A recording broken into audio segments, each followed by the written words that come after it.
Okay, good evening, everybody, and welcome to the June 13th meeting of the Historic Preservation Commission. Hearings before this commission are quasi-judicial in nature. This is a design review process to determine whether a proposed project is congruous with the special character of the historic district or landmark in which it is located. Decisions of the commission are based on the record of these proceedings, the Wilmington Design Standards for Historic Districts and Landmarks, and the Secretary of Interior Standards for Rehabilitation. Evidence submitted to the Commission for review will become part of the record. Appeal of a Commission decision must be submitted to the Wilmington Board of Adjustment within 30 days of the date of the Commission's action, and further appeal must be submitted to Superior Court. Evidence pertaining to an agenda item must be presented during the evidentiary portion of that item. Individuals who wish to address the Commission will be sworn in as witnesses to present material and substantial evidence. The Chair will recognize each witness who wishes to address the Commission during the evidentiary portion. In order to ensure that witness evidence is properly recorded, each individual should come to the podium and clearly state their name and address before addressing the Commission. As a brief reminder, members of the Commission are appointed by and serve at the pleasure of City Council. Our charge is with respect to the protection and preservation of properties located within the city's designated historic districts. The Commission is held to the requirements of the Wilmington Design Standards for Historic Districts and Landmarks, as well as the applicable North Carolina state law. We are to determine whether exterior changes to a building are congruous with the special character of the city's historic districts. It is important that the Commission deliberate the merits of each request in a manner that provides a record of the basis for our decisions. Please remember our deliberation should be centered on how a project meets the Wilmington Design Standards and whether the changes are congruous. Commissioners, if you have received or been made aware of any information outside this evidentiary hearing related to any agenda item before the Commission, please recuse yourself from that agenda item. Before the meeting begins, please ensure that all cell phones are in silent mode or turned off. I will begin the meeting by introduction of the city staff who are there to assist us this evening.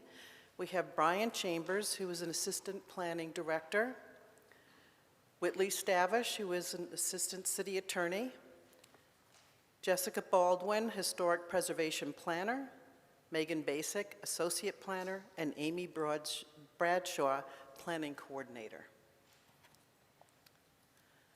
I'm Kathleen Egan, the Commission Chair, and my fellow commissioners will now introduce themselves.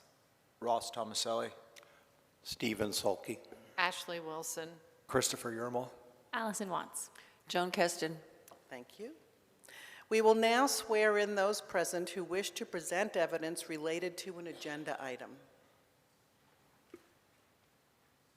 If I could please have all applicants, staff, and members of the public who wish to speak tonight, you must stand up and be sworn in if you intend to speak this evening. Please stand up and raise your right hand. Do you swear that the testimony you're about to give is the truth, the whole truth, and nothing but the truth? Thank you. Thank you.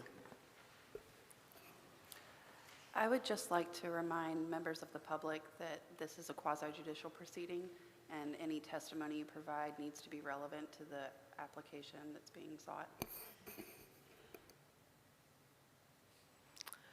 We have received a copy of the minutes from May 9th. Are there any suggested edits or corrections to the draft minutes from our last meeting? If so, please bring them to our attention now. Then could I have a motion to accept the minutes? I move to approve the minutes as drawn. Second. All in favor? Aye. Aye. Any opposed? Nay. So that motion passes.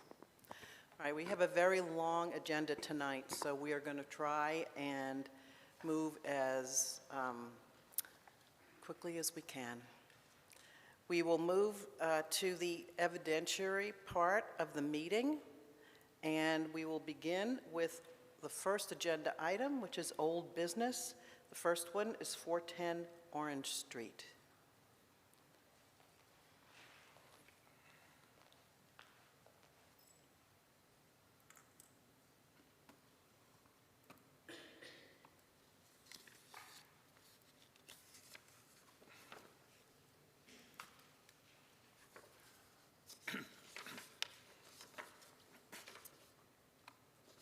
The subject property is located on the south side of Orange Street between South 4th Street and South 5th Avenue and is a contributing resource in Historic District residential. Revisions to all facades of the building and the site are subject to design review in this district. The Gore Stone House, built circa 1875, is a two-story Italianate-style side passage dwelling with a hipped roof. The dwelling features a wide frieze band with oblong vents and decorative brackets. The peaked roofline creates a gable with a lunette louvered vent and a denticulated cornice, which is repeated at the roofline of the porch. The front facade features a full-width front porch with a central peaked hipped roof and segmental arch. The porch is supported by fluted columns with elongated bases and a turned balustrade. The double-leaf carved wood entry door has a segmental arch transom. The first-story front facade features triple sash, floor-length parlor windows with divided lights. Each window has a simple architrave lintel hood, and all windows have divided lights. On the west side is a front-facing wing set back from the front porch. The wing features a porch with details that match the main portion of the dwelling. At the rear of the dwelling is a small one-story addition with a covered porch stoop. The applicant proposes the demolition of the existing shed located in the southwest corner of the property shown here. The applicant proposes to construct a two-story accessory structure in the rear yard. The proposed structure measures 37 feet wide by 19 feet deep and 26 feet and 7 inches high, with a two-story porch measuring 37 feet wide and 4 feet and 5 inches deep. It is approximately 1,406 square feet total with a 703 square foot footprint. The proposed setbacks include 24 feet and 6 inches from the front to the dwelling, 3 feet for the east side facade, 8 feet from the stairs on the west side, and 23 feet and 6 inches from the west side dwelling's facade, and 3 feet for the rear south facade.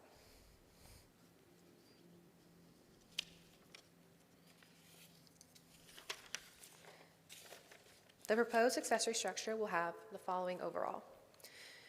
It will be clad in Severn pine wood clapboard siding with a 5-inch reveal to match the main house, and all trim, cornice, and dental details will match the existing dwelling and be constructed of wood. The roof will be clad in Central States Manufacturing Horizon Lock standing seam metal with 16-inch wide ribbed panels and will have a 12/6 pitch.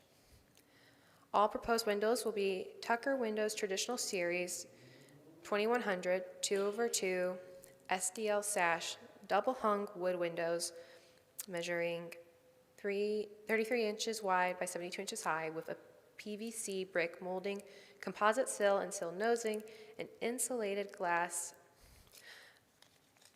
All proposed doors will be Therma-Tru Star Smooth fiberglass 4-panel measuring 36 inches wide by 80 inches high. The proposed front north facade will feature a two-story porch with an exterior staircase. The proposed porch will be supported by 6-inch squared columns with capitals to match the existing dwelling, and the staircase and second story will have a balustrade with 1-inch pickets and a bread loaf top rail. The proposed switchback wooden staircase will be constructed with the entrance facing west, and the proposed porch decking and ceiling will match the existing dwelling. The proposed side east facade will feature 2 Bridgeport steel extended recessed panel garage doors measuring 16 feet wide by 8 feet high in the ultra green oak medium finish with spade-style hinges and handles.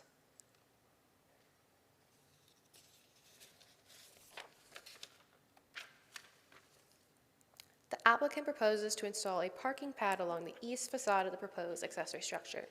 The parking pad will be 19 feet wide by 19 feet deep and constructed using existing brick found on the site, crushed stone number 5, gray granite, and outlined with a 10-inch long by 4-inch wide Old Castle chiselage gray concrete straight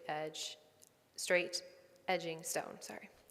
And the proposed parking pad will connect to an existing shared driveway.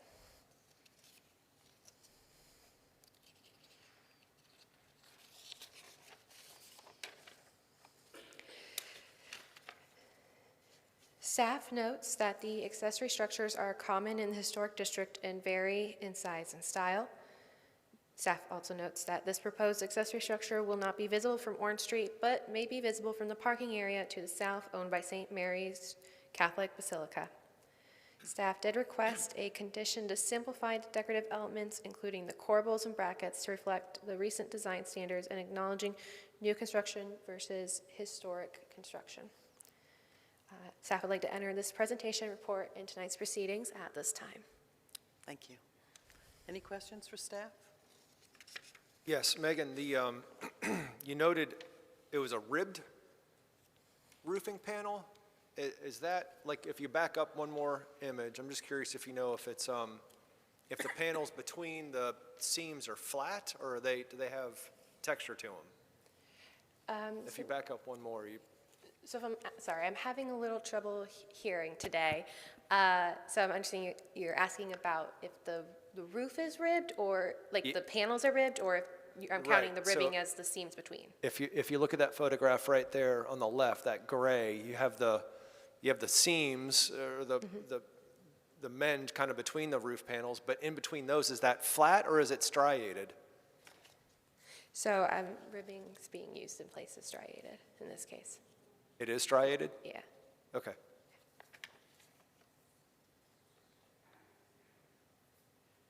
Okay, thank you. We will now give the applicant the opportunity to provide additional evidence or answer questions.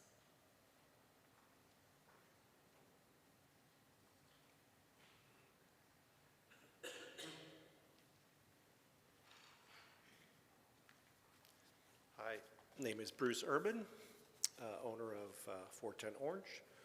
Have any questions I can answer? I don't think there's any additional evidence I have to present at the moment. I would just comment on those striated roof panels. Would you be okay, amenable just to doing flat roof panels instead of that Yeah, striated appearance right there? It kind of Yeah, fits in the district better? Yeah, the flat would, that would be fine. Okay. No issues with that. Okay. I have just a quick question about the driveway. It looks like it goes over the property line. Is So it does not. So on the, which would be the east side of the lot, there's actually a driveway. You can see that dotted line. So I have an easement to the property for 414 to the east side. That's my driveway, but that's my property. But I have an easement that it's shared, and that goes on the other side. So Where it veers it a little. basically ends at the driveway in between our two properties. okay. And the driveway is remaining the same, the knee wall out it's- front, everything is? Yeah, it's, right now, it's essentially, it's dirt, sand. Yeah, there's nothing there, so we don't plan to do anything at the moment. Anybody else? Okay, thank you. We'll now open the evidentiary portion to members of the public for comment or questions or.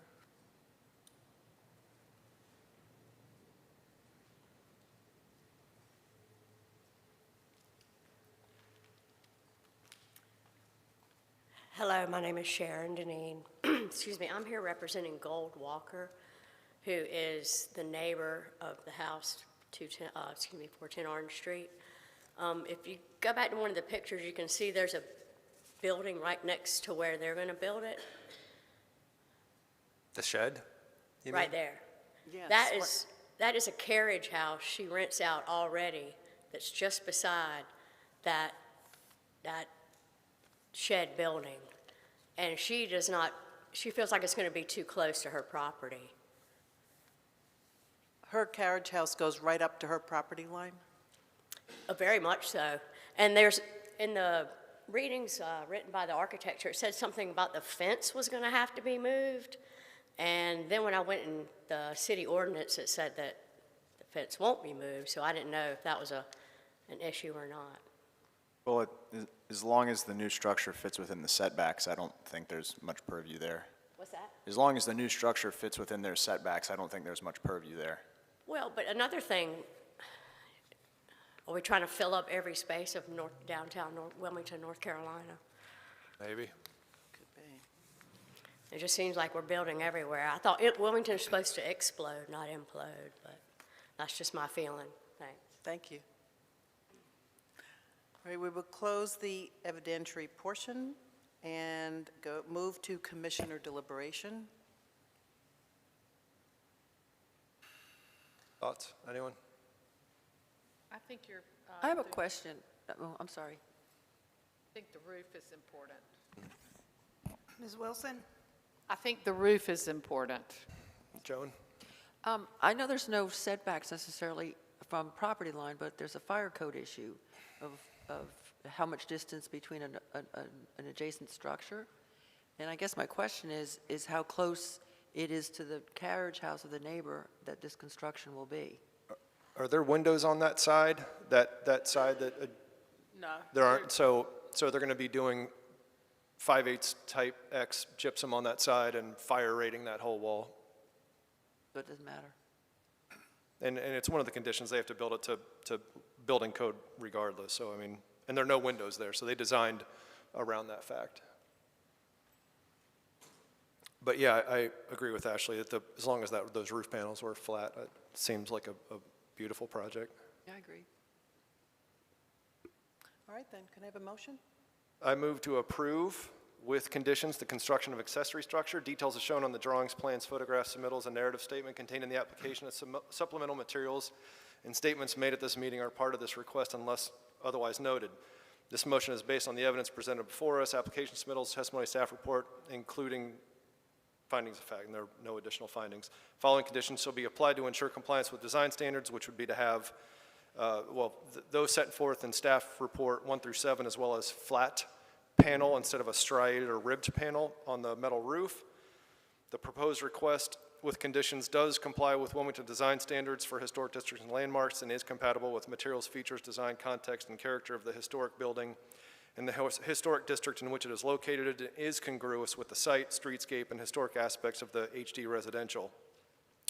Applicable design standards 1.6, standards 1 through 4 and 8 through 10, 2.5, standards 1 through 9, 2.9, archaeology, standards 1 through 4, 3.1, roof, standards 3, 4, and 6, 3.1, standards 1 and 2, 3.2, standards 5 and 6, 3.3, standards 1 through 9 and 12, 3.4, foundations, standards 5, 7, 8, and 10, 3.5, standards 4 and 8, 3.6, standard 4, 3.6, standards 1 through 6, 3.9, standards 1, 2, and 5, 6.2, standards 1 through 8. May I have a second? Second. All in favor? Aye. Opposed? Motion passes. We'll move to the second item of old business, which is 111 Ann Street.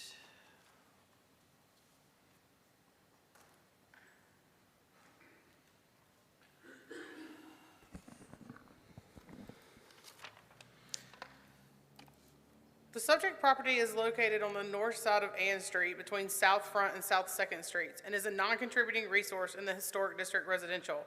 Revisions to all facades of the building and site are subject to design review within this district. 111 Ann Street was built in 1977 and is a 2-story, 2-bay wide attached townhouse with a gabled roof, brick exterior. The neo-colonial revival style front entry features fluted piers and a denticulated cornice. The 1/1 sash wood windows have louvered shutters on the front and eastern facades. This item was previously heard on March 9th, 2024 at the Historic Preservation Commission meeting, where the commission requested additional information. The applicant proposes to remove the existing wood balcony from the rear north facade.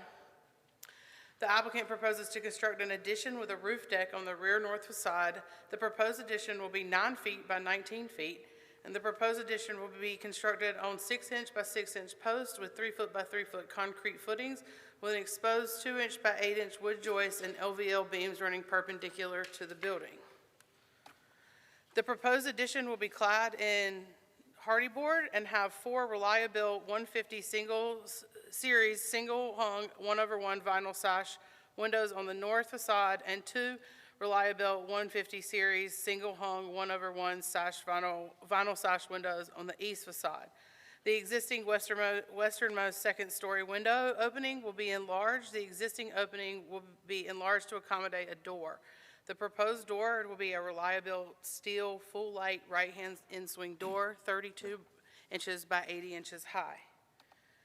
The roof deck will be constructed on the top of the addition and will be clad with a TPO waterproof membrane and pitched to 1/4 of an inch over 12. The roof deck will have a wooden handrail. The handrail will be 36 inches high with 2-inch by 4-inch bottom rail and a 2-inch by 6-inch top rail with 2x2 spindles. Staff notes the addition and roof deck are partially visible from Ann Street. Staff also notes that there are several additions of similar style in the same row of townhomes, but could not confirm if the others had roof decks.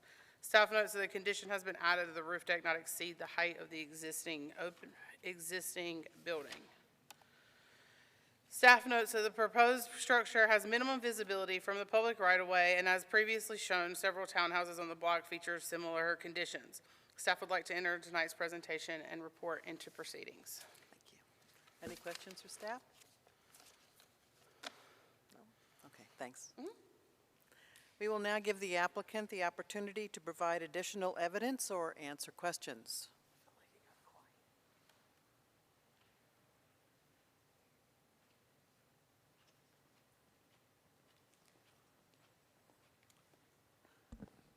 Carlos Gonzalez at 111 Ann Street. We're going to have to ask you, I'm going to have to ask you to speak up a little bit. It looks like our mics have all gone out. They dropped, hold on. Okay. Should be better. Good.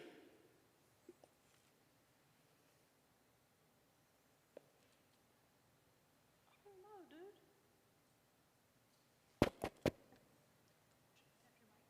Tap your mic for me. There we go. Your name and address, please? Carlos Gonzalez, 111 Ann Street. Anything to add? No, sir. Do you guys have any questions? I mean, compared to the last month's submittal, like, having that SketchUp done helps us so much. Yes, sir. And I think makes a better project all around, but thank you for going through that effort with SketchUp to get those elevations drawn. Yes, sir. Thank you. We will now open the evidentiary portion to members of the public.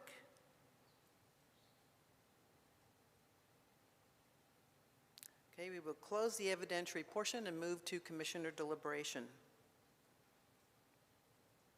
No problems.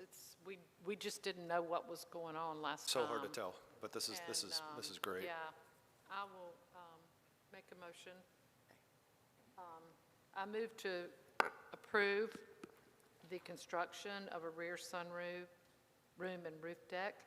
Details are shown on the drawings, plans, photographs, submittals, and narrative statement contained in the application, and supplemental materials and statements made at this are part of this request unless otherwise noted. The motion is based on the evidence presented before us, the application submittals, testimony, staff report, including the findings of fact, as set forth in the staff report 1 through 4. The proposed request does comply with Wilmington design standards for historic districts and landmarks, is compatible with materials, features, design, context, and character of the historic building and historic district in which it is located. It is congruous with the site, streetscape, and historic aspects of the historic District Residential. Applicable design standards, 1.6, Secretary of the Interior standards, 1.4, 9, 10, 3.2, exterior walls, standards 5 and 6, 3.3, doors and windows, standards 2, 6, 9, 12, 19, 3.5, porches and entrances, standards 10, artificial materials, standards 2 and 6, 4.1, residential additions, standards 1 through 3, 5 through 8, 10 through 12, and 14. Do I have a second? Second. All in favor? Aye. None opposed? Motion passes. We will now move on to new business.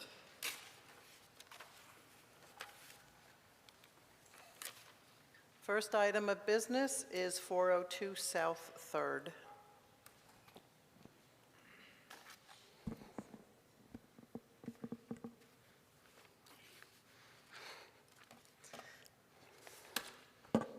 Sorry, okay.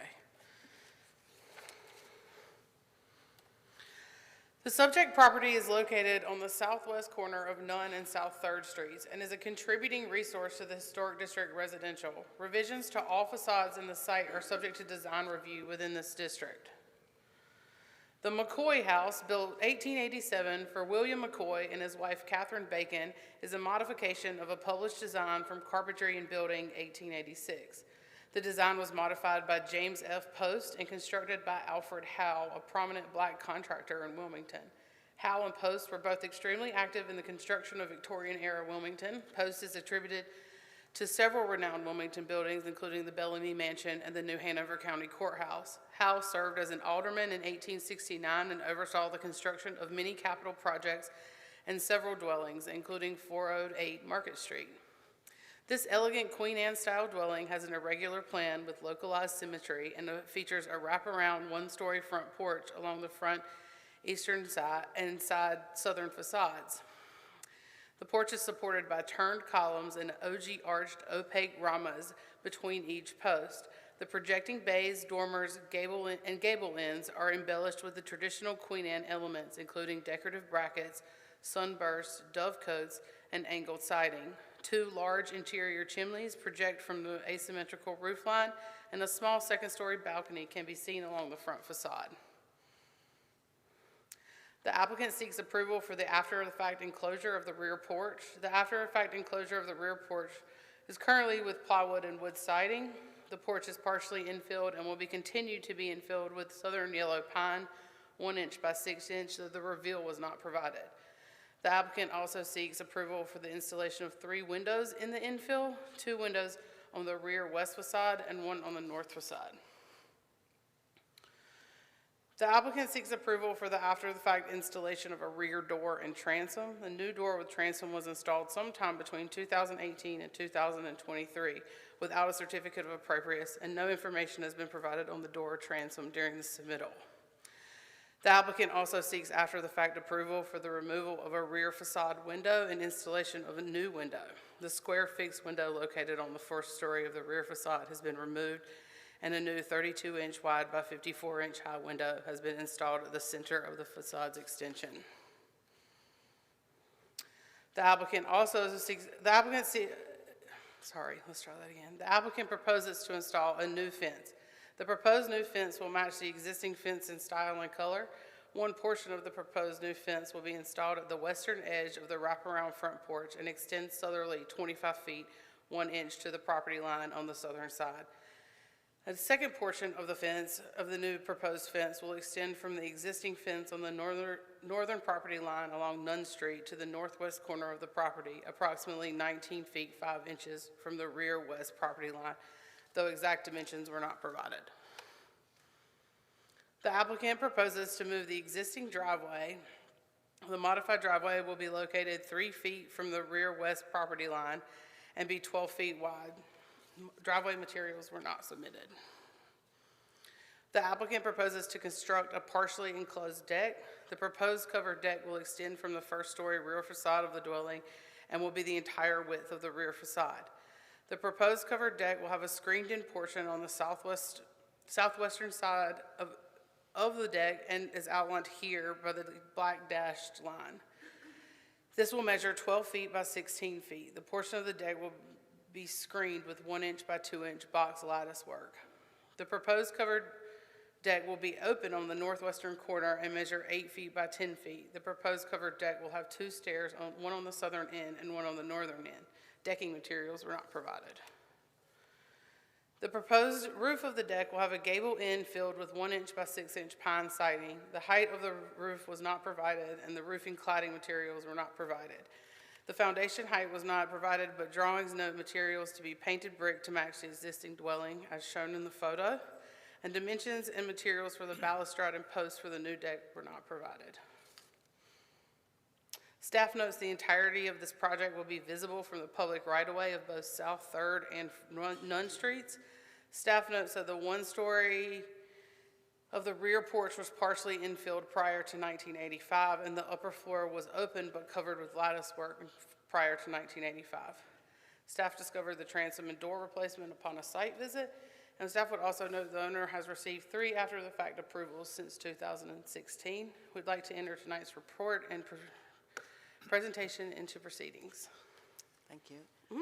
Any questions for staff? This owner has owned this since when approximately? Prior to 16? I don't know when he owned the house, but some of the changes have occurred since 2006. After the fact approvals, 3 after the fact approvals have occurred since 2016.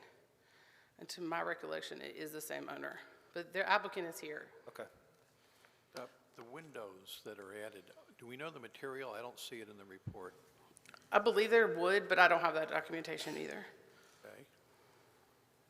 The applicant is here and he can answer that Okay, question. all right. And the fence that's along the south side, is that in addition to the fence that's along the front sidewalk? Yeah, we'll kind of divide the lot. Oh, okay. So a lot of the things that you were requesting or stated were not provided. We're going to need those things, I mean, really to make a good decision, right? That's for the commission to determine. Like, the garage driveway is being moved Yes, ma'am. further west? Yes, ma'am. Do you know how much? I don't know the exact amount. I just know it's going to be now 3 feet from the property line. Okay, thank you. Okay, thank you. Okay, we will now give the applicant the opportunity to provide additional information and answer questions. Good evening. I'm Scott Burns at 402 South 3rd Street. Do you have questions, or what can I provide? How long have you owned the property? 10 years. Okay. I remember this house. You were the one with the camera in the middle of the siding, which started a whole kettle of Yes. fish with the standards and everything in the last few years. The windows, what material are these windows that are added made out of? They're wood. They're all They are wood. wood, okay. I can't speak for all the commissioners, but I'm going to have an issue with so many things not provided. I mean, normally we have a fairly good plan, we have the materials. I mean, the driveway is just a square drawn on the ground. I mean, I'll let the other commissioners speak, but I'm having an issue there. Well, the original driveway submittal was just to relocate the actual curb cut. We wanted to add the deck and the covered porch to, and once that was completed, we wanted to see how much space we actually had to add a one-car garage and to locate the actual driveway and material. So currently, we have a grass driveway. We wanted to maintain the grass driveway until the project was completed. And Are then your we'd curbs resubmit. granite or concrete? We have a granite curb. Granite, so, okay. Currently, our driveway sort of dumps us into the back of the house. You sort of have to drive at an angle to get off the street. Okay. All right. Anyone Any else? other questions for the applicant? Okay. Thank you. Okay.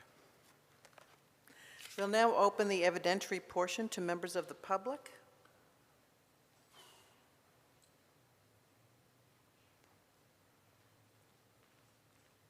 Hello, my name name is Lisa Sager, 318 South 3rd Street.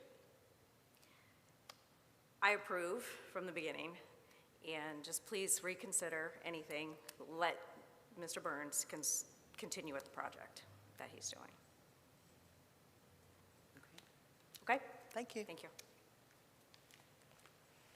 That closes the evidentiary portion, and we will move to commissioner deliberation.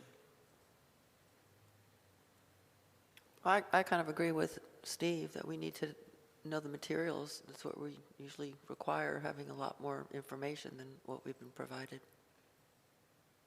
Yeah, anything that said where the comment was made, not provided, fill in the blank. To have all those documented helps us and the kind of the fabric and health of the historic district. Especially what you have used, and, you Right. know, if it's up to the standards. And you can just provide us I with did those provide a things. drawing and a basic list of materials as far as siding and that sort of thing. And of course, the brick is painted, and it'll be the same color that the house is currently painted. And the shingles will be the exact same shingles that are on the roof currently. So that was pretty much noted on the original submission. Those were not noted, and every information that was given to me has been included in your packets. Yeah. So we just don't have enough information right now. Okay. So we'll need more specific materials list and measurements. To scale dimensions to show what it looks like on the ground for the deck and things like that. We had an issue like this last month with an application that came before us that we had trouble visualizing what the final product was going to look like. And they came back and gave us very clear information about what the final product was going to look like, but it's hard to approve this with so many things that just aren't identified. I mean, attachment 7, first floor plan, it just doesn't, just not enough information for us right now. So we would like then to continue. Mm-hmm. So we'll continue it to, is it agreeable to you that we continue it to next month to give you an opportunity to get us a materials list That'd be or fine. detailed information? Certainly. Okay. Then could I have a motion to continue? What's the date? What's the Oh, date? next month's meeting is July 11th. July 11th? Is that right? Can I submit it in August instead? 7/11? Yeah, Okay. second Thursday in August. Okay. Somebody want to make? I'll move It's to. July 11th. July 11th. August. August. We'll do August. August? What happened in July? That would be Oh, I'm August the sorry. 8th. What's August? July 11th or August the 8th. Okay. August 8th, I guess. Okay, then I motion to move this application to August 8th to continue it. Second. All in favor? Aye. None opposed? The motion passes.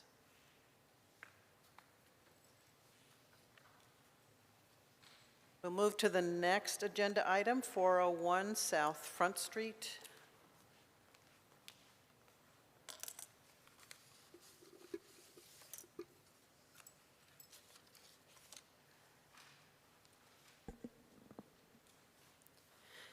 The subject property is located on the southeast corner at the intersection of South Front and Nunn Streets with the front facade facing South Front Street and is a contributing resource in historic district residential. All facades of the structure and the site are subject to design review in this district.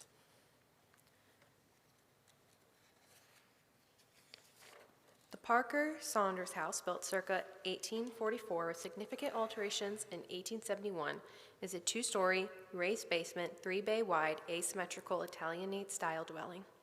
The dwelling was originally stuccoed brick, then clad in clapboard siding in 1871.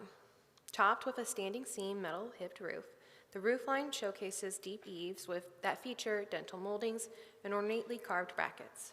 On the north side of the dwelling are two painted interior chimneys. A full-width, one-story porch is constructed across the front facade, and at the center bay leading to the main entry is an L-shaped wood stoop. The porch roof is supported by chamfered posts with molded capitals, and the porch is surrounded by turned spindle balustrade. The main entry has paired paneled doors with two light transoms above. Windows feature bracketed architrave-style lintels, louvered shutters, and 2/2 sashes on the side and rear facades. The upper story front facade windows are 1/1 narrow paired windows with matching lintels, and the first story front facade windows are 1/2 narrow paired windows with matching trim.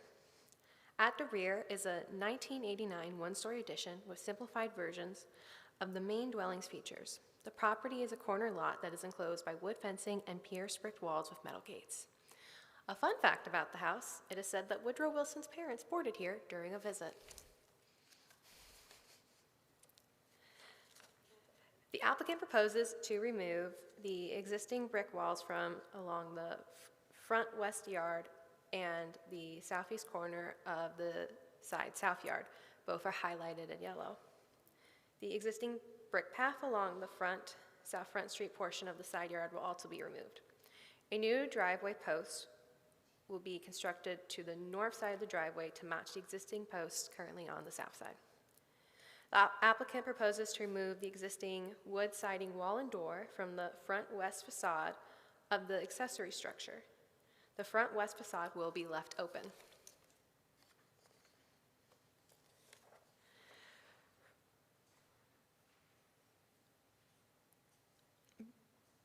Brick pavers are to be installed at the driveway entrance in a 4-foot deep by 10-foot wide area. Existing bricks on the property will be used to create the transition area. Pea gravel shall be instilled in a 9-foot wide by 25-foot deep area between the proposed brick pavers between the proposed pavers walkway and the existing brick paver patio in the rear. There will be a 3-foot wide planting bed between the existing brick wall along the property line and the proposed pea gravel driveway. The applicant has proposed to install a variety of plants in the yard on either side of the proposed driveway. These include holly ferns, asters, rosemary, and azaleas. An existing crepe myrtle will remain. Staff notes that most of the subject property, including the existing accessory structure, is visible from the public right-of-way due to its location on a corner lot, and that there is an existing driveway cut along South Front Street at the front of the property, and that prior to 1976, a driveway may have existed in this location. Properties along South Front Street have driveways constructed from concrete and brick pavers, and staff would like to enter this presentation and report in tonight's proceedings at this time. Thank you. Any questions for staff? Okay, thank you. We will now give the applicant the opportunity to provide additional evidence or answer questions. Good evening. My name is David Moore. Darren Watley and I own 401 South Front Street. Our current legal residence is 267 Satula Road in Highlands. As noted earlier, we have evidence that there was a driveway in that location previously. There is a driveway cut at the curb, and the city engineering staff has issued a right-of-way permit to restore the driveway from the engineering perspective. Darren is unable to join me here this evening. His mother, who's dying of cancer, fell this morning, and so he isn't able to join me for this presentation. I want to note that Darren is chair of the Planning and Zoning Commission for the town of Highlands, and he understands compliance matters, and we'll certainly pay attention to that here. He has a 5-year degree in interior design and landscape architecture from LSU, and has practiced landscape architecture and design for 30 years now, and currently manages about 40 renovation projects in the Highlands Cashers area currently.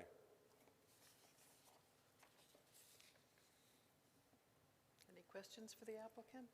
No? Okay, thank you. Thank you very much. We'll now open the evidentiary portion to members of the public. Okay, then we'll close the evidentiary portion and go to commissioner deliberation. Very thorough. It's a good plan, everything. Okay, I just need a motion. I move to approve with conditions the construction of a driveway and landscaping. Details are shown on the drawings, plans, photographs, submittals, and narrative statement contained in the application, and supplemental materials and statements made at this meeting are part of this request unless otherwise noted. This motion is based on the evidence presented before us, the application submittals, testimony, staff report, including the findings of fact. The following conditions shall be applied to ensure compliance with the design standards, those set forth in the staff report 1 to 3. The proposed request with conditions does comply with the Wilmington Design Standards for Historic Districts and Landmarks, is compatible with the materials, features, design, context, and character of the historic building and historic district in which it is located, and is congruous with the site, streetscape, and historic aspects of the historic district residential. Applicable design standards, 1.6 Secretary of the Interior Standards, standards 1 to 6, 9, and 10, 2.1 Landscaping standards 1 to 5 and 10, 2.2 Public Right-of-Way standards 1 to 4, 6, and 8, 2.3 Fences and Walls standards 1 to 3, 5, 7, 8, and 11, 2.4 Walkways, Driveways, and Off-Street Parking standards 1 to 6, 8 to 10, and 12, 2.5 Accessory Structure standards 1 to 4, 3.2 Exterior Wall standards 1, 3, 4. May I have a second? Second. Favor? Aye. Aye. Any opposed? Motion passes. We'll move to 311 McCray Street, and then we'll take a short break.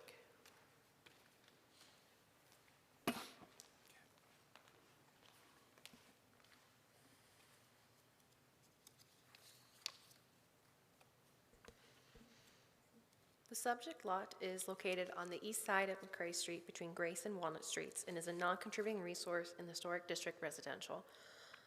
All facades of a structure and site are subject to design review in this district.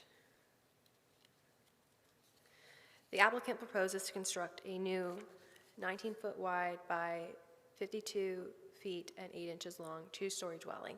The proposed dwelling will have a building footprint of approximately 1,003 square feet and will occupy approximately 30% of the lot. The proposed setbacks would be as followed. For the front east facade, it will be approximately 15 feet and varies due to the angle of the street. For the south side facade, it will be 2 feet. The side north facade, it will be 9 feet and 1 1/4 inch. And from the rear south porch, it will be 60 feet and 1 inch and 3/4. The overall height of the dwelling will be approximately 28 feet and 9.5 inches. The foundation will be CMU with a smooth parched coat and will not exceed 28 inches in height above grade.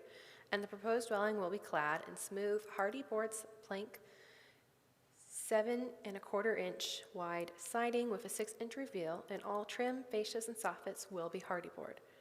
The proposed corbels will be 12 inches deep by 16 inches high by 3 1/4 inches wide and constructed of wood.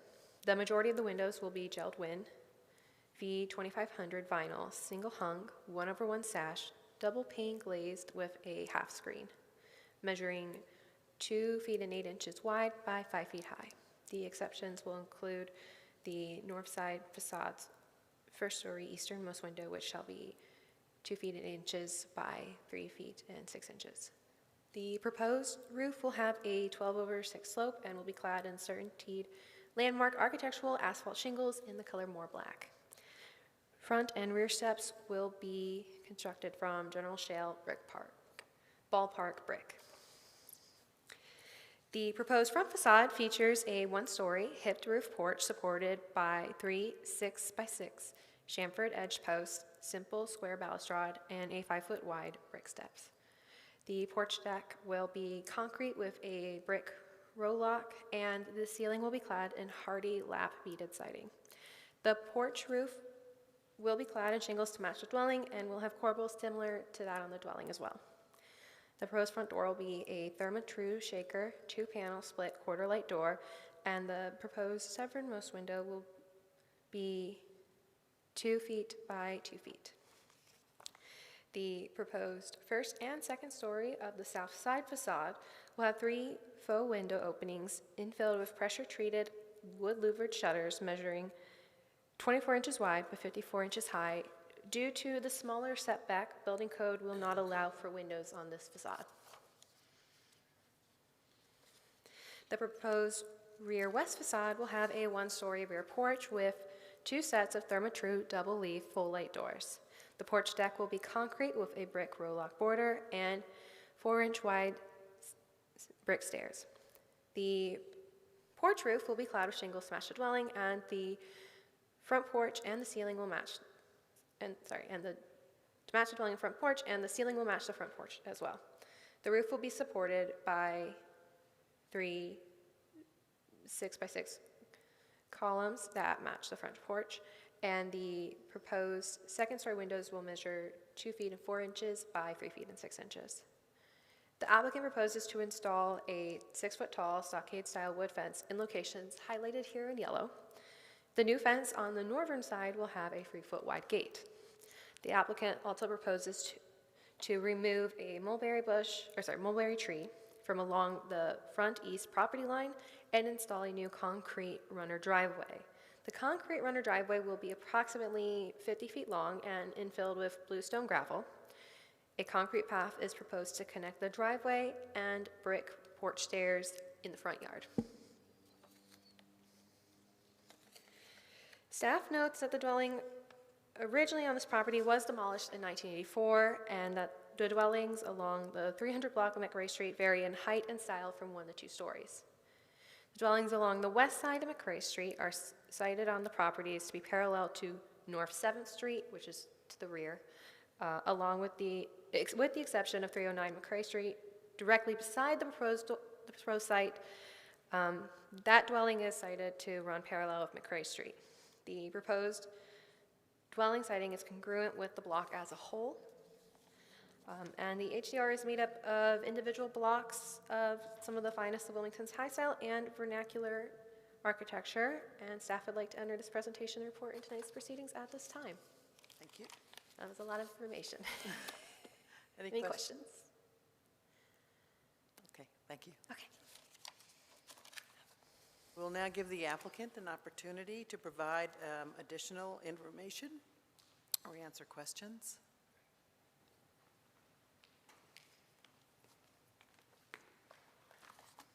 Good evening, everyone. My name is Nick Beccarino. I'm the owner of Shelter Rock Builders. I also am the owner of the property at 311 McRae Street. I don't have to introduce Libby. I'm sure you guys know Libby very well. But Libby Beccarino, 5908 Chester Street. excuse me. And we're just here to answer any questions for you guys. 2 questions. One, so looking at this photograph right here, is there an existing curb cut on that side? I think that's the south side of the property. Is there one there? On the south side? Yeah, like where that car is. That's a curb cut, right? Yes, correct. And that car is sitting on your parcel? Correct. Have you? No. Oh, it's not? It's half on. Okay.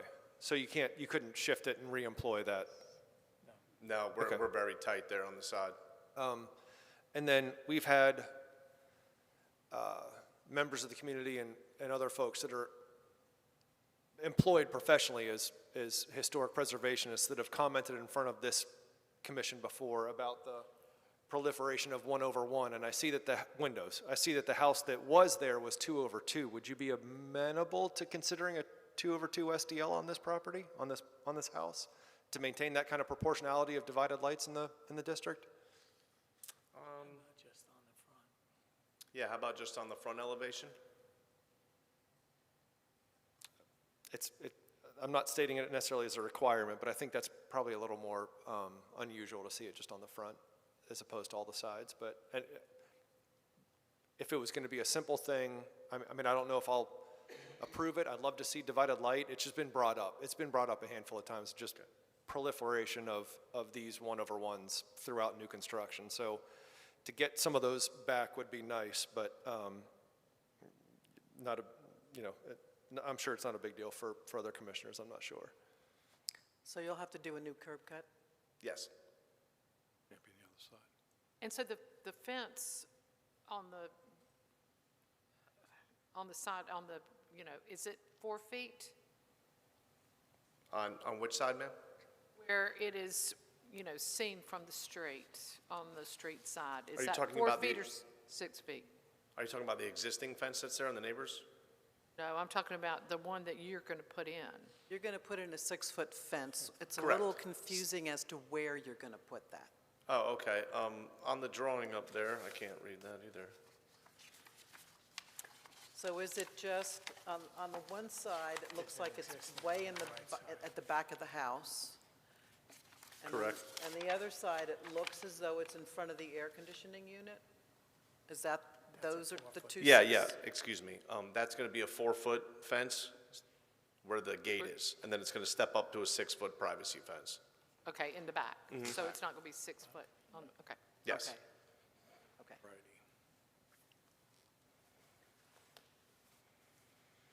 Any other questions?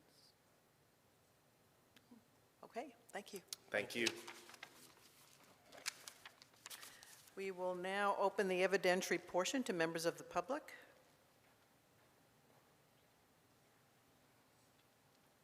We'll close the evidentiary portion and move to commissioner deliberation.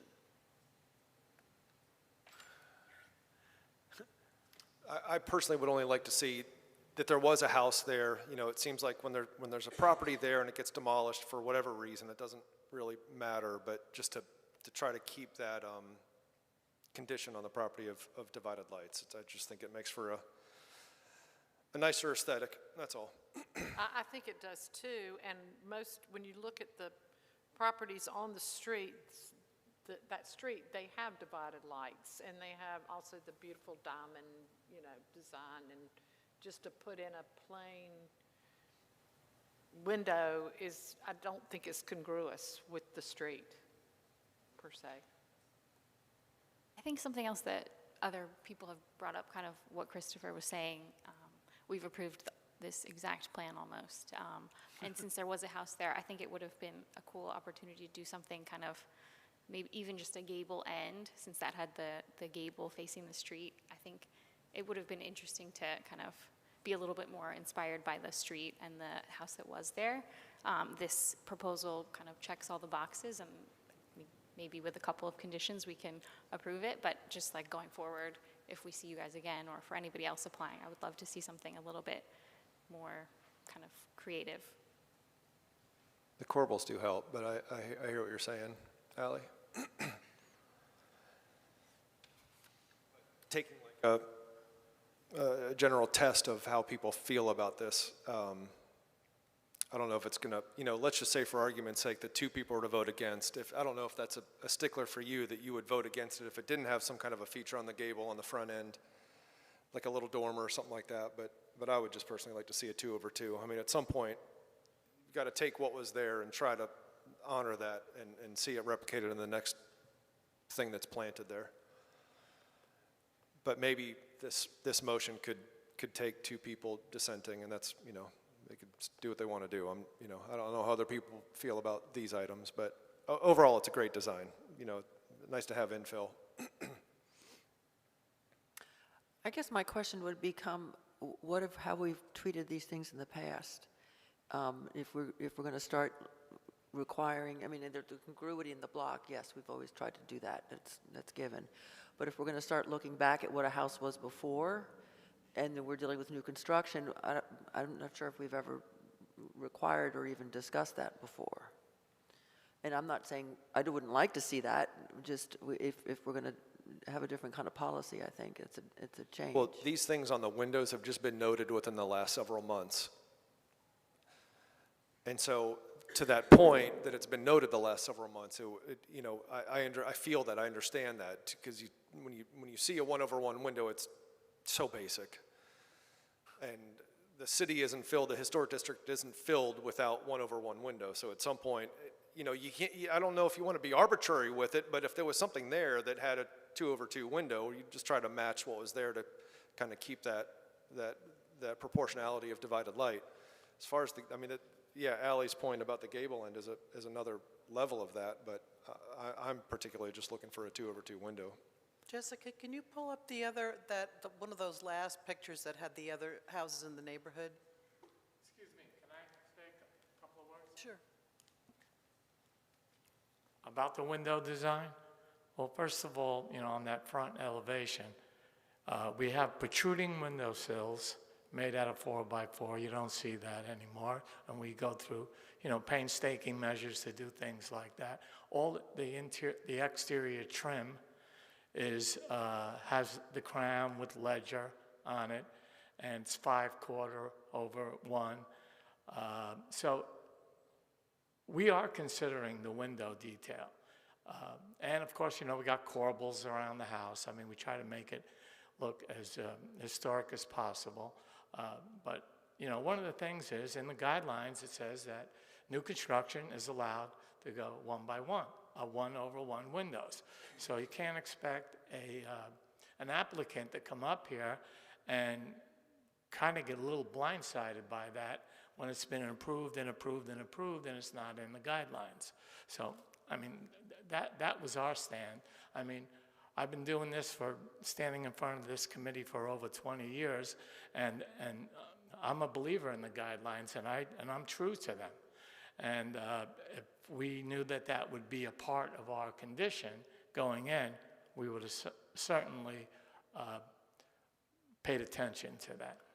That's all. Thank you. Appreciate it. I think we've seen so many of these same, it's almost like deja vu all over again with these But if you designs. go back and, you look at these houses that are 1860 and 1870, all along 4th Street, South 4th Street, I see 1/1s all over the place. I mean, it's not like it's uncommon in the district. They're everywhere, yeah.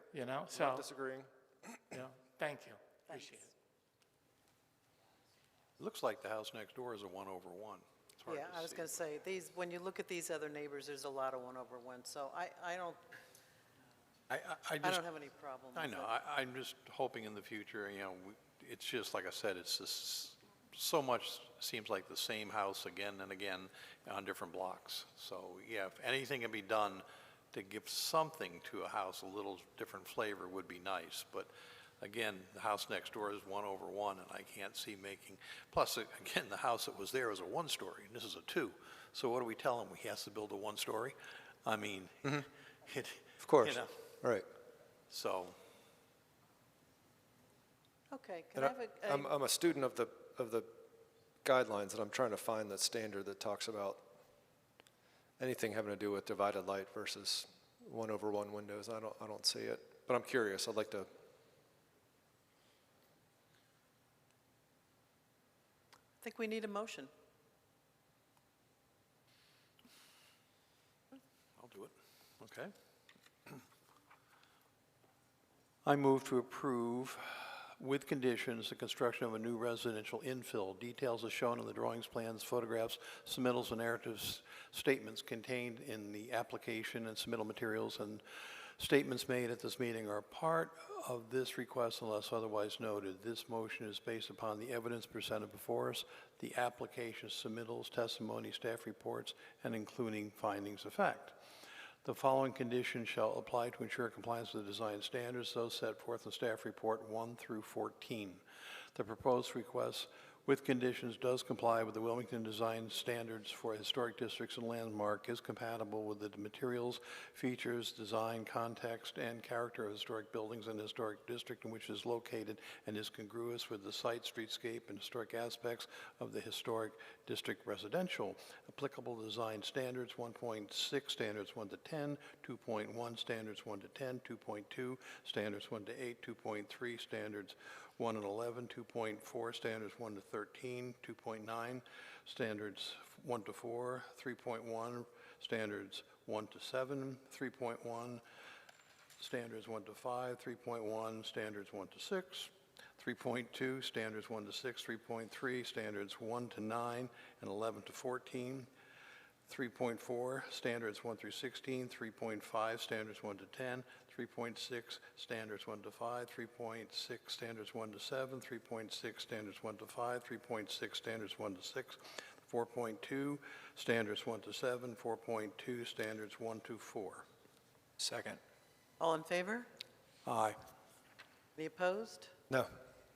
No. And I would just want to say to Libby and Nick, it's no indictment on you and you both as Shelter Rock and what you've done, but I'm just trying to bring a little bit more of that back when it's feasible to bring it back, where it looks good in the streetscape, but we appreciate the work you do. but the motion passes.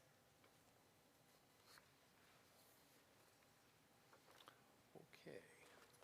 All right, we're going to take a 10-minute break and then, or 5-minute break, and then we'll come back.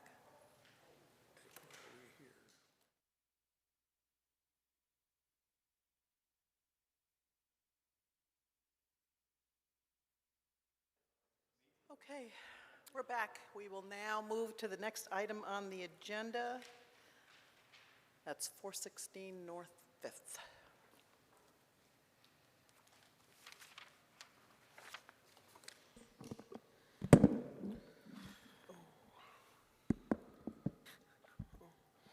I think I might have broke it.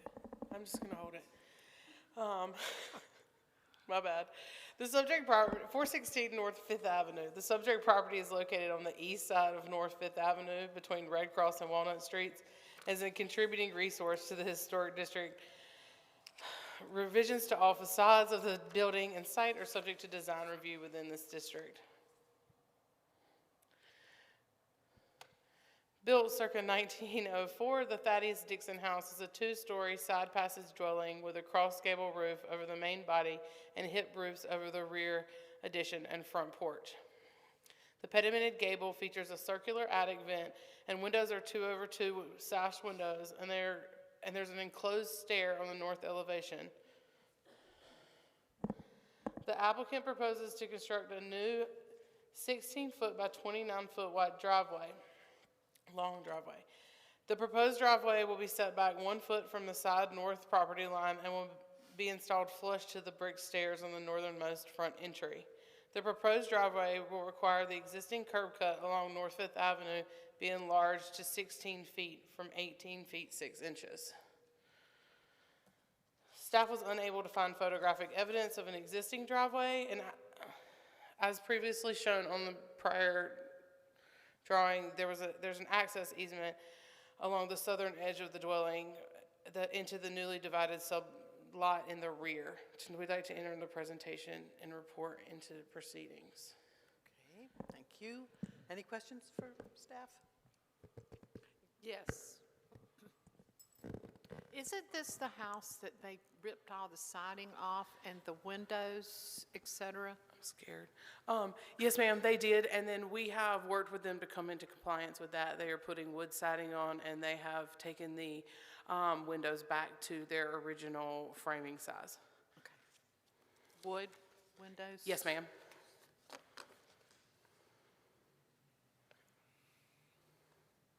Any other questions?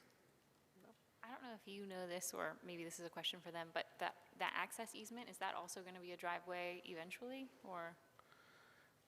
That would be a question for the applicant. Okay. I just know that it's an access easement. Okay. All right, thanks.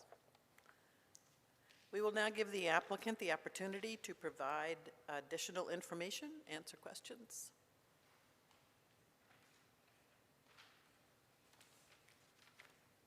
Good evening. I'm Ben Miller, owner of Clover Group, contractor for Commonwealth. And to answer the first question, the siding has all been replaced. So all the windows were torn out. I told them not to put it in before they had cleared it. They did it anyways, and anyways. But I'm here for any questions or concerns you might have. I don't think you have any place else you can get parking in, right? If you want it off-street, this is the only spot. That's Tight. So we've cleaned up the whole side of the property. It used to be absolutely filthy. And we've worked with the church really closely on that. And so that whole side's been kind of taken away from how it looked before, so. Is that a church parking lot then? Right It next is, to yes, it? ma'am. Yeah, okay. And yes, to answer the other question the city has approved the 2 lots in the back.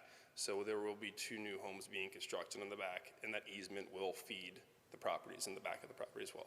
Oh, okay. But we can't do it on the left side of the house, unfortunately. Okay. Any other questions for the applicant? Okay, thank you. Yes, ma'am. We'll open the evidentiary portion to members of the public. Then we'll close the evidentiary portion and go to commissioner deliberation.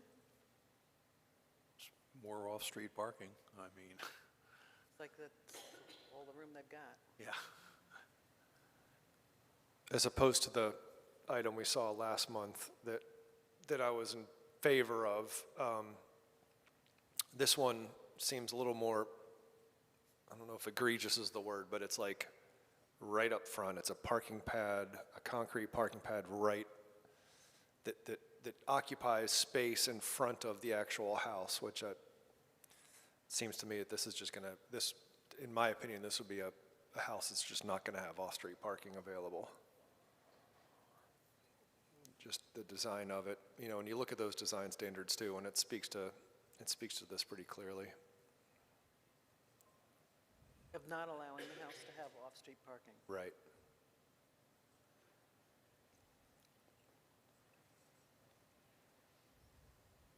You couldn't do anything in that 18-foot area in the back of, because that's on the street. Talking about to the left side of the property, ma'am? Yes. So the easement, we have to be able to get water lines to go back to the back as well, and sewer system. So it's really going to be challenging where we kind of push in the side of it. So, I mean, this is kind of what the owners were looking for, and it kind of falls in line with the concrete pad that's broken up that's currently there. There are pad remnants that's already existing in that area. Are they, so behind the house where it looks like the setback's 22, almost 23 feet there, since you guys are going to improve that easement, is it important that you guys keep the backyard, or could you We have? do want to keep the backyard, Okay. correct. We want to keep as much green space as possible. Got it. But that easement's going to be a driveway for those two houses on those two back lots. Yes, ma'am. So we're not opposed to doing an exposed aggregate driveway to make it look a little bit more, natural looking, so we're not opposed to that as well. Just something I just talked to the owners about briefly. We don't like concrete as much as anybody else, so.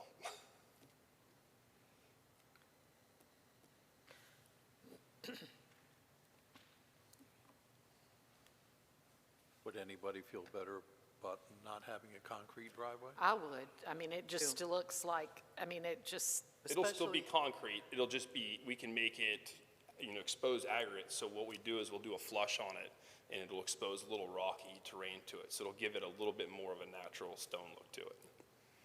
So there's already concrete that's existing, that's going up to the house, and there was already concrete slab, and it was a smooth finished concrete slab that was already going around that area. how large was it? It didn't take up this whole area, did it? So the concrete that's still remaining, it goes the full length of, it's probably almost an 8-foot slab still going from where you're walking up to the front of the house, and it's pushing over, and it's just been separating and been dug out, and we've been pulling chunks out of everywhere. So that whole part needs to be replaced regardless, because it's a safety hazard.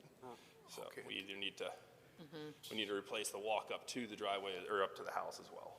Does that have to be 16 feet wide and go and like knock out every bit of property you have there? No, we can shrink it off the property line.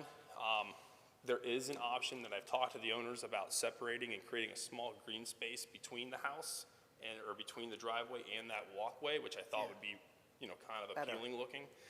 The way the house is set up, and the picture's not really good, you have one door, and then we were talking about a 2-foot strip of grass that would separate the walkway from the house to the driveway. So Could you come back and give us like something that's less? In your face? Well, Yeah, that's what I'm thinking. If you had grass with concrete runners for the cars. Right. Well, that little space you see right there, now it's a little hard to understand on the scale, between the walkway, the sidewalk, and the proposed driveway, that's a green space that we can add to it. Now, I can add to that or shrink for them, but you're not gonna, it's gonna be kind of hard to see until we actually do it. Yeah, and can you less concrete it, and make it more, I at think. least pea gravel or something? No, totally. I could see shrinking it off the property line from the Red Cross side, and from the actual church's vacant lot, but, the best we can do is we can add an aggregate, make that exposed aggregate. It's gonna look more natural, to look like, almost like gravel. It'll be more just exposed. And so that's something I know we could easily do to eliminate that whole flat concrete brushed look like you're in a subdivision, so. I would be less concerned about moving it away from the property line because it's a parking lot anyway. Yeah. Keep it up there and have the green space between the sidewalk and the driveway. Anything we do is already better than what was there. I mean, it was piles of bricks and garbage and people doing drugs in that little area because it was so exposed. So, I mean, I love aggregate, exposed aggregate driveways. I think it makes it look way more exposed, but the durability is just not going to be there if we just put gravel. It's not going to hold up to what we have. So logic sort of, if it was an 8-foot curb cut, there was an 8-foot concrete driveway. Yeah, I can't tell you the exact measurement of the curb cut. Because it's all busted up. Yeah, Okay, but well, it's, I don't think they would have done an 8 and then, Staff measured the curb cut, it's 8 feet 6 inches, and we did not find concrete past the curb cut other than the sidewalk. all right. I mean, most of it's been torn out prior to me getting involved with the actual interior of the house, so. And you're not able to entertain runners, concrete runners, and keep it as far to the left. I mean, I can bring it to the owners. We're kind of set on, I mean, we can change things. We could maybe do some border to it. We can add it, make it look a little good. I think, in the design, they talk about, doing exposed aggregate, which I thought that would kind of meet us in the middle where it's not smooth finish, it's not a brush finish. And so we're kind of meeting in the middle where it's looking.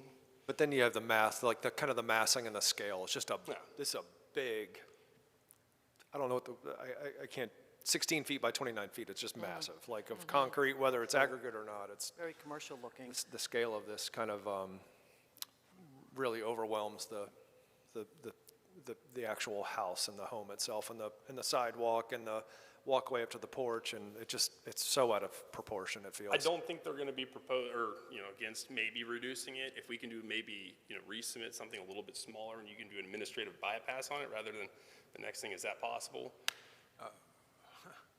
Is any kind of pavers possible? What's that? Any kind of pavers possible instead of concrete?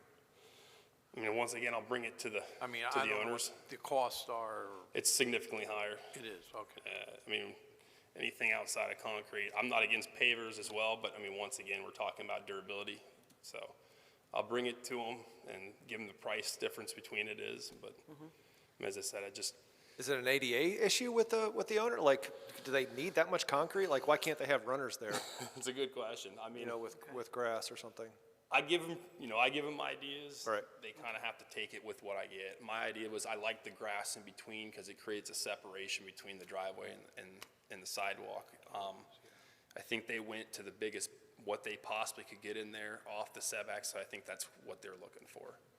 I think I'd just like to see a landscape plan Okay. that is more congruous with the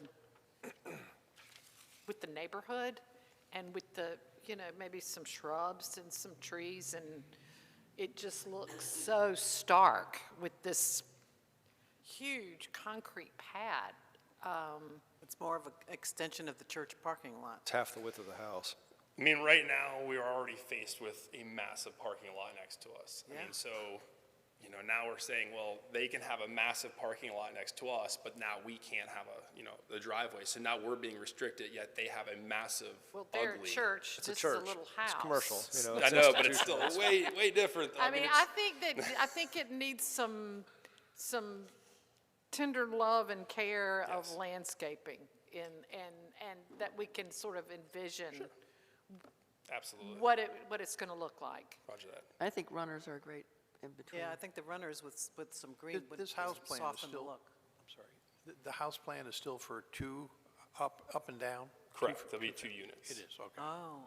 I remember that from when we approved So- it here, whenever this thing started, yeah. So we have to take into consideration that as well, that, we have minimal parking, and that driveway is supposed to be a service for both units as well. So we have to take that into consider when we talk about the width. Oh.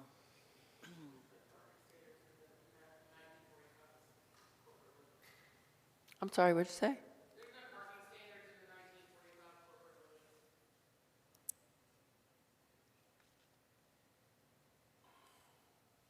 So continuing this, I don't think is an issue, because there's a new design that's required to bring this thing back. Am I speaking for everyone or not speaking for everyone? What? I'd rather continue and see another option. And more detail. But I think having the More two attractive units really landscape. changes what we're talking about here. If they're having 2 units and you have 2 different, like, owners or lessees using that space, you looking at 2 cars?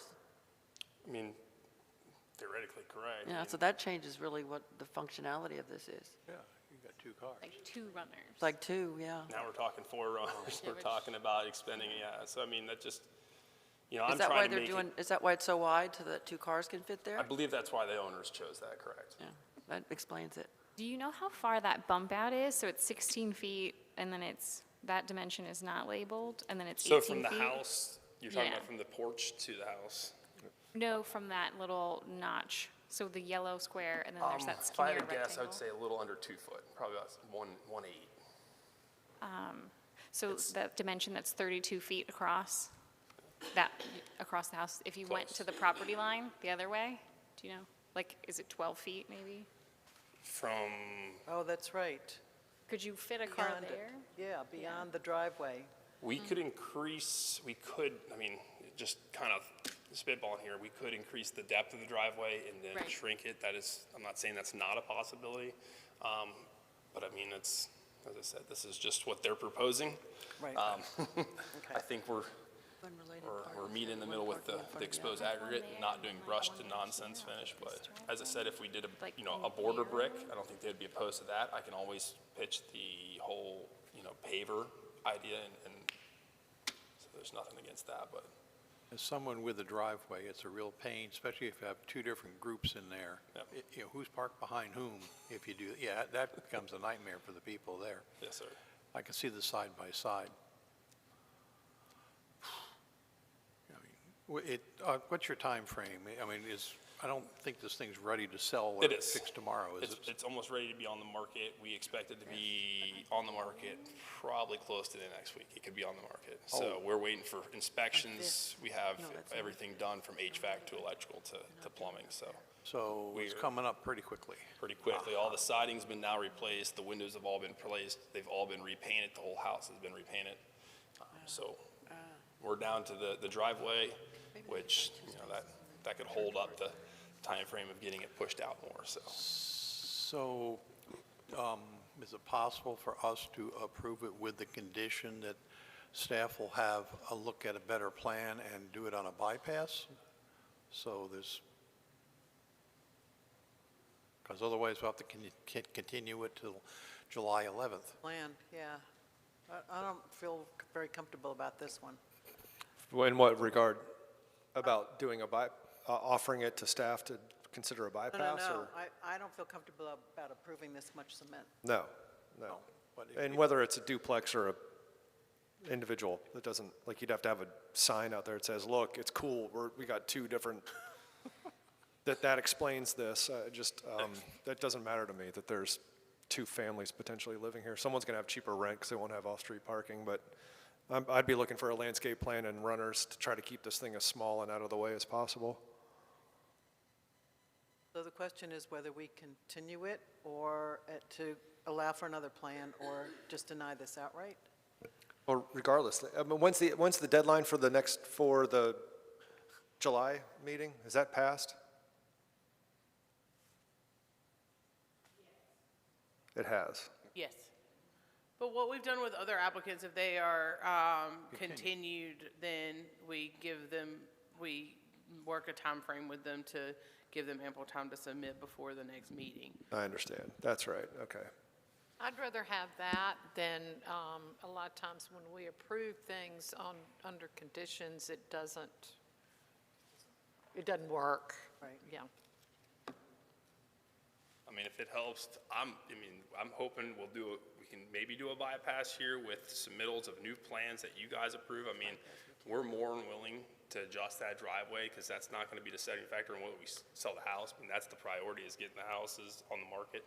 So, I mean, if I bring it back to the owners and then they say, let's change it, we'll have plans updated tomorrow. So we're not set in stone on what we're doing. We want to meet your guys' criteria. So, I mean, if we have to offer more submittals and more land and more landscaping, we're always going to be okay with that. just putting us out for a month or even, you know, to that point, that puts us in a very tough spot for cost-wise. I'd rather just not put anything there then, and just put the house on the market. Okay. Well, you still, yeah, you can still do that. I mean, put it on the market and tell them they'll have something. The next meeting is July what? 11th. Okay. Yeah, 11th. Yeah, it's 4 weeks from now, 4 weeks from today. So that's our choice. Continue it to July 11.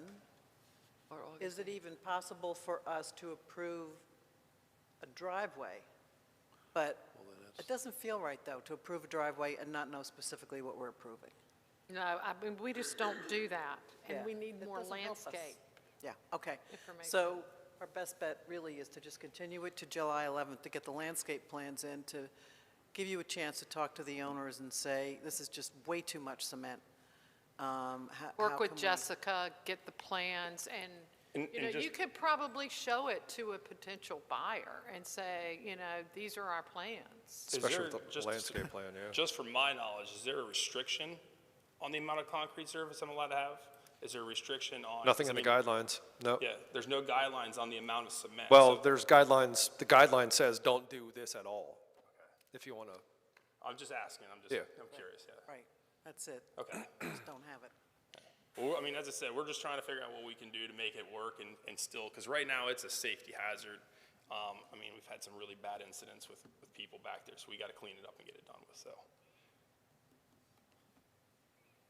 And you're going to do something to landscape this before it goes on the market. There's going to be Absolutely, yeah. some things happening there anyways, but yeah, I mean, if you could just show a buyer a landscape plan with something pulled I mean, back. what we've that'll- already done to this house is amazing considering where it was Sure. and how, what was going on. I mean, I Agreed. can't tell you what activities I've had to stop people doing and calling cops on that area. Yeah. So, I mean, right now, just if all said being said, we've made this dramatically different than it used to be, whether it's driveway or not. Yep. Yeah, that's not a contention, for sure. Thank you for that. And it Okay. may be somewhat of a balancing act between whether you want a bigger garden in the back or off-street parking. I just want to sell the house. So, I'm okay with whatever you guys decide. It doesn't matter to me. Okay. It would help us to move it a month so that we could look at a landscape idea and have a chance to get something that fits the neighborhood better. Okay. I mean, I'll pass it to the owners and we'll go from there. I mean, Okay. as I said, it's just a matter of marketing and getting it out there. I mean, we'll probably still end up having to put some some gravel or something there at least to be able to have showings. So, and we'll kind of go from there. Okay. Okay. Thank you. Okay, thank you. I'll open up the evidentiary portion to members of the public. Aren't we doing the continuance? Is that already? Yep. Oh, Hey, yeah, you came back up then. I'm sorry. So we're done with deliberation, so now I need a motion.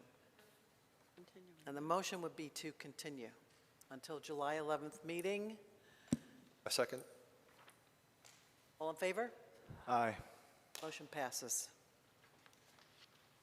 Okay, we will go to the next one, which is the amphitheater.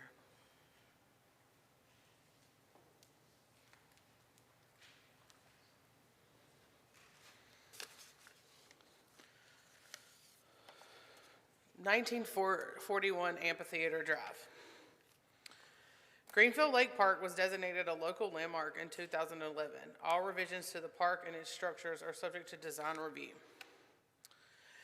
The area known today as Greenfield Lake Park and Gardens was once part of a 470-acre rice plantation owned by Dr. Samuel Green, who named the plantation Greenfields.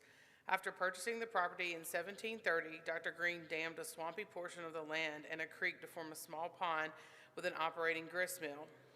This led to the formation of the lake as is known today. The remainder of the surrounding land was used for agricultural purposes maintained by slave labor. The area remained farmland until after the Civil War, when it was then divided into smaller parcels and sold to various parties. The area saw several iterations between the Civil War and the early 20th century, including serving as a grain mill for many years. In 1909, the property was purchased by Greenfield Lake Park Greenfield Lake Park Development Company, and in 1918 was opened as an amusement park, which included many improvements to the area, including an over-the-water pavilion, bathhouse, boardwalk, and selection of rides and entertainment.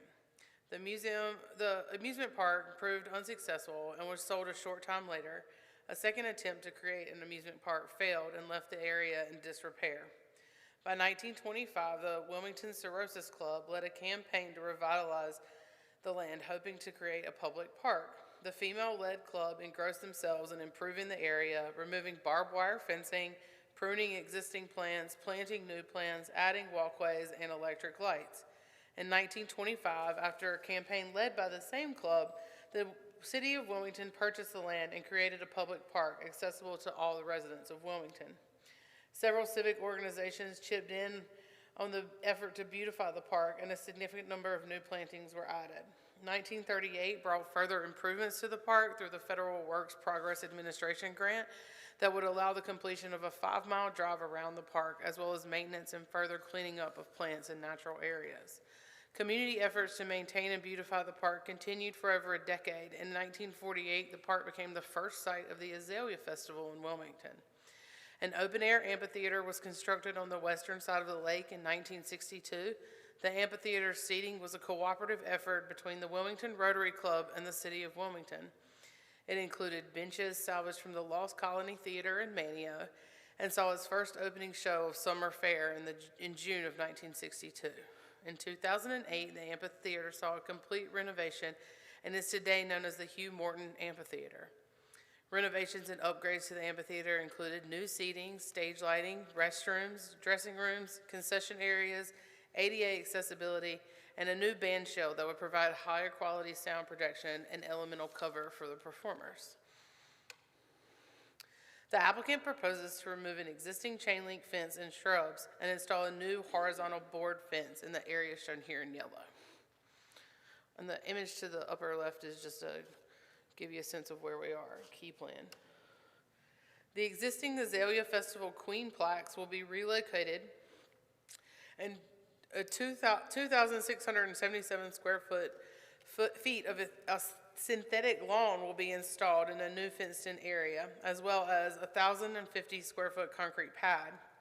Here, the black dotted line roughly represents where the fenced-in area. Along the fence and concrete pad, approximately 30 soft-touch Japanese hollies will be planted, along with 10 penny mac hydrangeas. The existing oak tree shown in the rear will remain. No structural changes will occur at the existing bathroom building, and no alterations will occur to the stairs surrounding areas shown in the photos here. The applicant, though, also seeks to remove the fountain located at the entrance of the amphitheater. Staff note the fountain is not original to the amphitheater and can't tell you when it was installed. The applicant also proposes to install new composite wood seating area. The area will be attached to the side of the existing seating and will measure approximately 16 feet by 25 feet. Staff notes that the City of Wilmington Parks and Recreation Department manages Greenfield Lake, and with the amphitheater being managed and maintained by Live Nation. The City of Wilmington Parks and Recreation Department supports the changes proposed here as per the submitted letter in your packet. The Parks Department notes that this is part of the Greenfield Lake. These improvements are part of the Greenfield Lake Master Plan. Staff would like to enter tonight's presentation and report to the proceedings. Thank you. Any questions for staff? Okay, thank you. We'll now give the applicant opportunity to provide additional information or answer questions.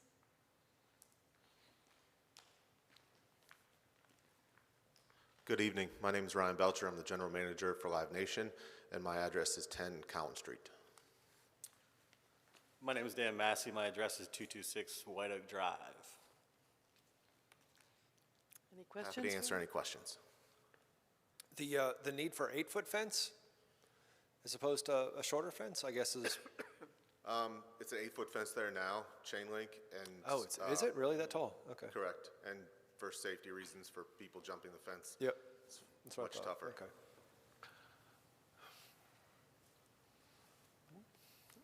Okay, thank you. Thank you. We'll now open the evidentiary portion to members of the public.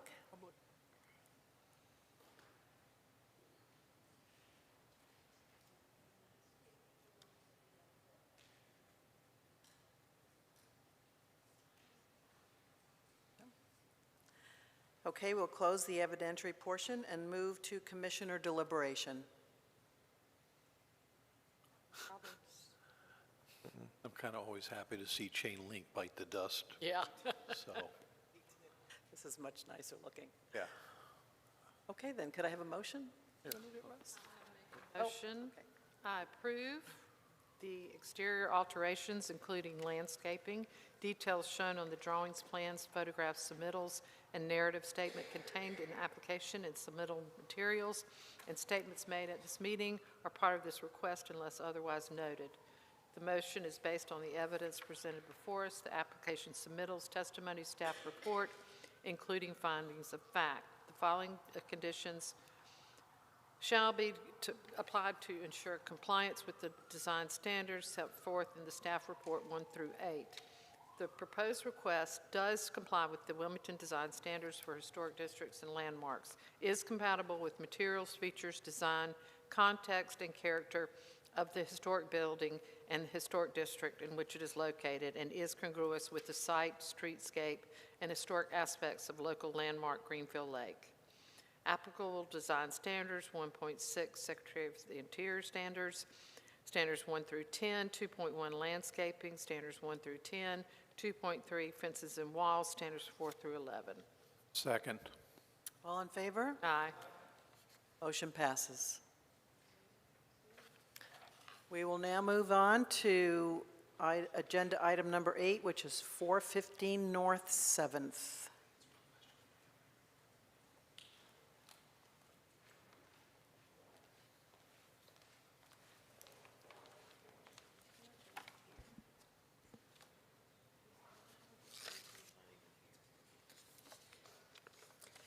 The property is a non-contributing resource and historic district mixed use and is located on the west side of North 7th Street between Red Cross and Walnut Streets. Revisions to all facades of a building and a site are subject to design review in this district. The office building at 415 North 7th Street, built circa 1980, is a one-story, 3-bay wide commercial building with a hipped roof, wood 1/1 sash windows, and unpainted vertical wood siding. On the front facade is a full-width porch that is supported by wood posts and enclosed by plain square section balustrades. At the northwest corner is a set of stairs, and at the southwest corner is a ramp. At the center of the facade is a set of 8 light French doors that are flanked by a window on either side. The building is located at the middle and back of the property with an asphalt parking lot installed between the front east facade and the front property line. The applicant proposes to install new cedar pre-finished PVC board and batten over the existing unpainted wood vertical board siding. The proposed batten is to be 3/4 inch thick and 2 inches wide, while the proposed board is to be 5/8 of an inch thick and 9 1/4 inch wide with a 7 1/4 inch reveal. Both proposed board and batten is to be a rough sawn texture, and the color is going to be worldly gray, as you see in front of you. Staff notes that the case summary mistakenly calls the existing cladding board and batten. It's actually a vertical board siding, and staff notes that the siding is deteriorating and that the building's siding on the property provides a level of partial coverage of view from the public right-of-way due to how far back it is. Staff would like to enter the presentation and report in tonight's proceedings at this time. Thank you. Any questions for staff? The rest of the building, is it the same material, or? Yes. So they're just going to change the front? My understanding is that at this time, yes. You'd have to ask them if they were going to come back and do the rest later. I don't know. Okay. Okay, thank you. Anything else? Okay, thank you. Okay, we'll now give the applicant the opportunity to come forward and provide additional information or answer questions. They're not here. Okay. And we'll open the evidentiary portion to members of the public, but they're not here, so we'll close that and go to commissioner deliberation. Did they present any information, Megan, about any other kind of siding? Is there not something besides vinyl siding they could use? They have not provided an ulterior option. They were originally trying to do this as a bypass, and we informed that due to the change in style material, they'd have to come to HPC. Yeah. You noted in an email that it was on the National Register and had to come through us because they want to change it. Yes. Chris, would it be considered vinyl, the product that they're proposing using, or? It's a PVC Yeah, product. it's vinyl. Plastic. I thought we were supposed to try to stay with the same type of material that was on there already. The building's 44 years old, but it's been wood for 44 years, so, yeah. And especially, I mean, it's kind of like strange to me, you're proposing to change the front facade, but the other three sides are staying the same. I mean, it's just, I'm not too crazy about approving vinyl on a building, even if it's only 44. I don't know how anybody else thinks about it, but. Not either. How much vinyl do we have downtown? Do we have a lot of vinyl downtown? I've never seen anything. Really, I mean, most of the new infill structures are hardy board. Hardy board. Yeah, or, not vinyl. I feel like from an appearance, this kind of looks more like hardy board than we've spec'd this product on some houses that we've designed, and I feel like when you look at it, it doesn't really look like vinyl. It looks more like hardy board, I think. It has like a wood texture to it, and they're kind of wood tones, so it looks kind of, I don't think it really looks like vinyl. But whenever we do hardy plank, we always require the smooth side. Yeah, but I feel like this is that unpainted wood, so it seems like that the kind of wood texture feels a little bit more appropriate here, but. Yeah, I think it comes in that color, like it comes out of the factory in that gray color that they're gray, yeah. proposing. Did, Megan, I'm trying to find where it was in the email, I didn't highlight it, but wasn't there an email about them using something else like a cedar shake or something like that? I read that too. Let me double check real quick what we have in here, but that's not ringing a bell. This product comes in shingles too. I don't know if it was.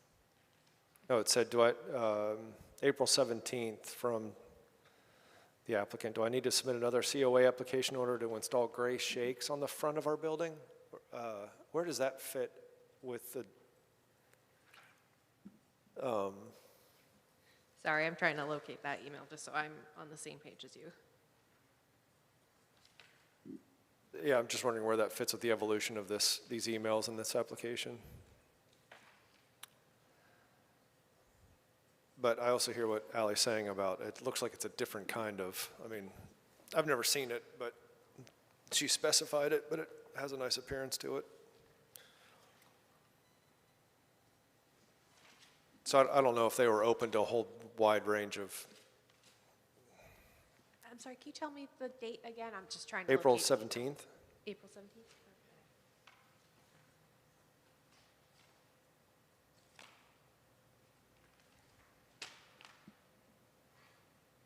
My interpretation of that is that was, I think he then asked that question, and Megan said if it becomes a different material, and that's when he submitted this material. So we never really saw anything with gray shake on it? Yes, sorry, I found it now. As she said, he never submitted anything else after that point. We would have taken him here for HPC again because of that, because there's been a change of style like this is as well. But he never supplied any information regarding material. Okay. For a home that's 44 years old, if they go to change style, I understand material changes, but style changes are also scrutinized, just? Correct.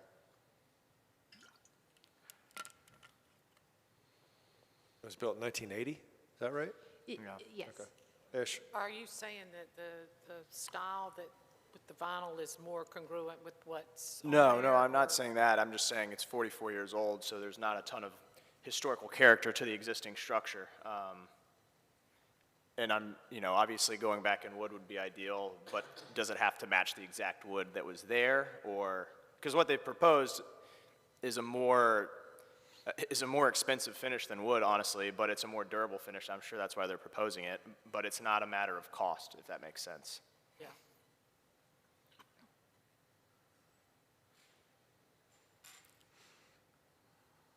I don't care for it. I don't think it really fits. No, I'm more concerned about the standards saying when you Yeah. replace something, even if it's a 44-year-old building, try to replace it with the Yeah. similar materials and design, and I feel like this is something of a departure. I don't feel comfortable putting vinyl on a wood building. I mean, even new construction has to be congruous, Right, so right. it really doesn't matter that it's only 44 years old. Vinyl-sided house Yeah. on a new I wish construction. the applicant was here so we could I kind of know, so. figure it. Okay.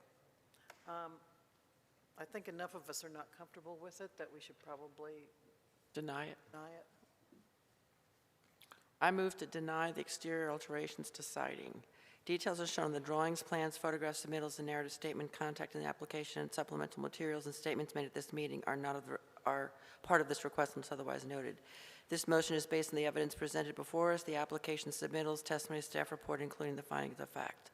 The following conditions shall be applied to ensure compliance with the design standards, those set forth in staff report 1. That gets eliminated if we're denying, correct? The proposed request with conditions does not comply with the Wilmington Design Standards for Historic Districts and Landmarks, is not compatible with the materials, features, design, context, and character of the historic building and the historic district in which it is located, and is not congruous with the site, streetscape, and historic aspects of the historic district mixed use. Applicable design standards, 1.6, Secretary of the Interior standards, standards 1 to 10, 3.2, exterior wall standards 1 to 4 to 6, 3.6, materials, wood, standards 1 to 3 and 5, 3.6, materials, artificial materials, standards 2, 3, 6, 3.7, exterior colored, standards 1, 2, and 6. Second. All in favor? Aye. Any opposed? No. Motion passes. And I've known this applicant since he was like 12, and I think if he were here, he would be amenable to some options, but I don't know why the applicant couldn't be here. It's too bad. Okay, then we will move to the last item on the agenda, which is 323 South 4th. All right, y'all, we made it to the end. The subject property is located on the corner of Nunn and South 4th Streets and is a contributing resource to the Historic District Residential. Revisions to all facades of the building and site are subject to design review within this district. The Sutton Bergen House, built circa 1850, is a two-story, 5-bay wide, simplified Greek Revival-style dwelling. The dwelling features an asphalt shingle gabled-in roof, brick foundation, clapboard siding, 6/6 sash windows with simplified architrave trim, and a full-width, one-story front porch. The porch's hip roof is supported by square posts with simplified bases and capitals. The central entry has a paneled door with a divided light transom and side lights. Centered on the north and south elevations are two interior end chimneys. At the northeast corner of the first story of the rear facade is a set of 4 French doors and divided lights. Adjacent to the southeast corner of the dwelling is a stucco-clad accessory unit structure with a flat roof. The lot is raised above the public right-of-way with a short boundary wall located on the south and west property lines. The applicant proposes to construct a picket fence that will be 2 feet tall, 2 feet high on top of the existing boundary wall. The applicant proposes to install a variety of plants as seen on the plan and listed in the report. The applicant also proposes to remove a cherry laurel tree shown here and plant a live oak tree in the front yard.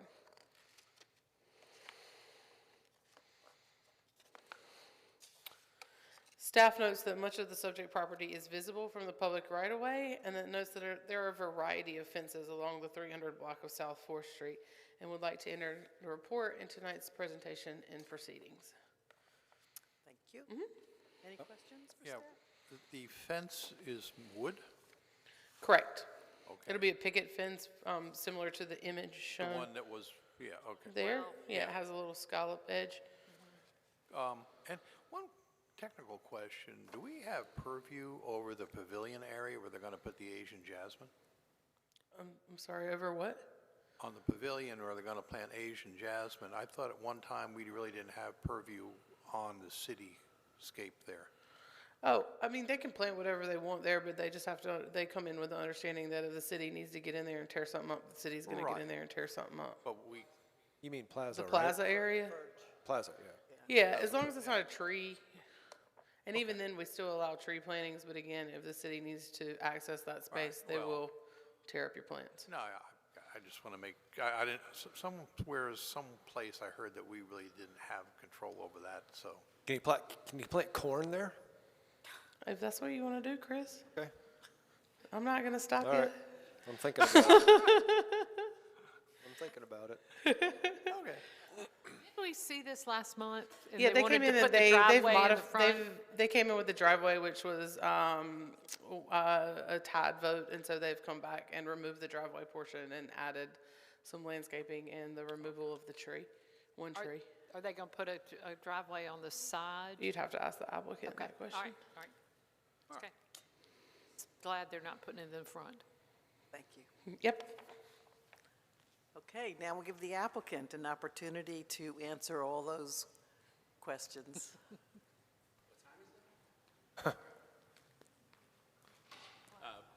Brian Morris, 323 South 4th Street. I'm here for any questions. Looks nice. So you're not going to pursue a driveway in the back and getting rid of that old shed? Maybe, maybe not? TBD. Okay. It would include tearing down a cinder block wall area. That's not a removable shed. It's a cinder block with the roof is flat and it has a green grass area on top, so it's a natural roof. So it's it's part of it looks like it's been there for a long period of time. So it's not just taking it down and putting something there. So needless to say, we were disappointed last week due to the turnout. There was 4 people here to review that, so it seemed like it was not quite a perfect scenario for us to have a fair audience. But at the end of the day, we conceded, removed the driveway at this point in time. Still think the driveway, when we see all the other driveways that are in the area, it would be in line with others in the community, especially our next door neighbor has the exact same driveway that we're asking for across the street on our corner home. But anyway, we're going with this format here at this point in time, which is just taking the landscaping out. We'll have the picket fence around it. All the plants, as you'll see, are indigenous to the area. We're trying to make this as 1850 as possible with the white picket fence and all of the stuff. Any of the trees that we're removing, we've learned a lot in this process. Any of the trees that we're removing, we've had the arborist here. They've already visited. They have concluded that those trees are in fact already dead. So that's in your report as well. Be careful what you ask for in 1850. There were no cars. So Well, that would have been where my carriage was going, I was going to say. It was more of a carriageway. Yeah. Okay. Okay, thank you. Thank you. Now open the evidentiary portion to members of the public. And then we will close the evidentiary portion and go to commissioner deliberation. Nothing to add. No, I think it looks good.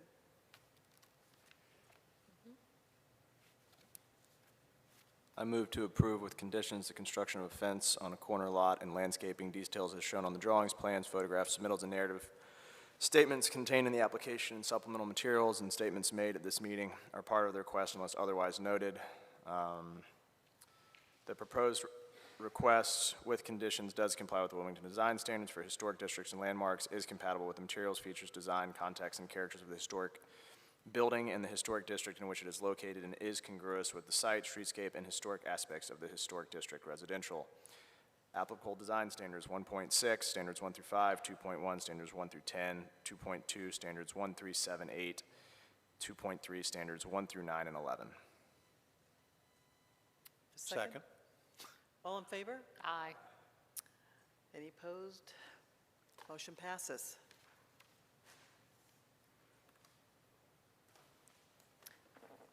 Are there any items from the commission? Any items from staff? Staff has a couple of items. So one, the inventory is, we're wrapping up the contract phase of that as we speak, and they should be getting started with the National Register inventory of Wilmington, its expansion, Sunset Park, and Westbrook Ardmore in the fall.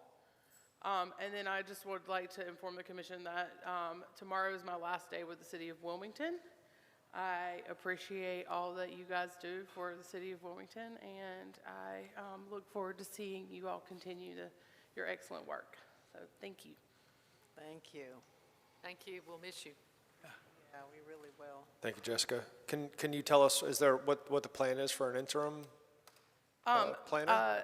Currently, Megan is going to be, Megan and Brian will be handling the HBC cases as they move forward until a person replaces me, and then, or moves into the new position, moves into this position, and then we have trained zoning staff and several other staff planners to assist with bypass applications as they come through.